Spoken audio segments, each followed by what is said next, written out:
আচ্ছা, আপনি তো মানে দীর্ঘদিনের এই বাংলার রাজনীতির ওঠাপড়াকে দেখেছেন। তো মমতা বন্দ্যোপাধ্যায় সম্পর্কে একটা কথা বলা হতো যে কোনো একটা ঘটনা ঘটলেই তিনি ক্ষিপ্রতার সাথে সেখানে চলে যেতেন, বিরোধী নেত্রী মমতা বন্দ্যোপাধ্যায়। তা এই যে শুভেন্দুবাবুর এই স্টাইলটা, এটা কি মমতা স্কুলের ফার্স্ট বয় শুভেন্দুবাবু? এটা কারো কারো ধারণা হতে পারে, অসম্ভব কিছু না।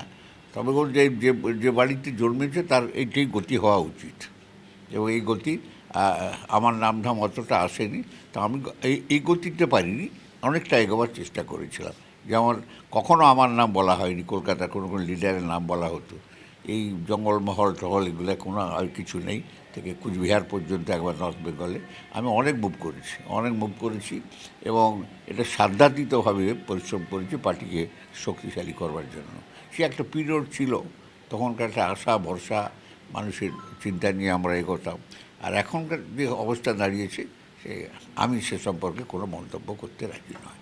কারণ আমার নিজের ক্ষেত্রেও আমি বলি, ওর ছেলেরা যা সিদ্ধান্ত নেবে তাই হবে। ছেলেরা যা সিদ্ধান্ত নেবে। একটা দীর্ঘ বাম শাসনে আপনি কাঁথির দুর্গ আগলে রাখা, দুর্গের অধিপতি, 25 বছর চেয়ারম্যান, তারপর নন্দীগ্রাম আন্দোলন, সেখানে নেতৃত্ব দিয়েছেন।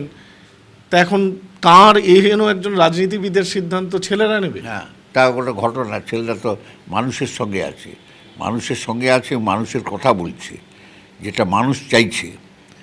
সেসব ইতিহাস একদিন লেখা হবে, সেদিন অনেক কথা বলবার আছে, আমি বলবো।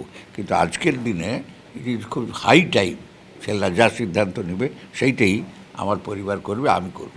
ছেলেরা যদি দুই সংসদের এলাকায় দাঁড়ানোর সিদ্ধান্ত নেন, ও তো জাল লড়িয়ে দেবো আমি।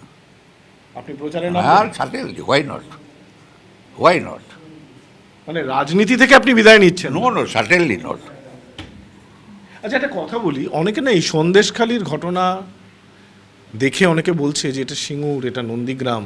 শিশির অধিকারী কি বলছে? আমি অন্য কথা বলি। আপনি হাতটা এমনি করে ধরলে, হাতের তালুটা এমনি করে ধরলে, যদি এই মাথায় সন্দেশখালি হয়, এই মাথা হচ্ছে মহিষাদল নারসাল, একবার স্ট্রেট রূপনারায়ণ নদী। শুধু নদীটা কল্পনা করবে, তা যদি ভাবতে কেউ পারে, তাহলে বাংলার রাজনীতি, মেদিনীপুরের ইতিহাস, what is south 24 Pargana, north 24 Pargana, এসব পেয়ে যাবেন আপনি।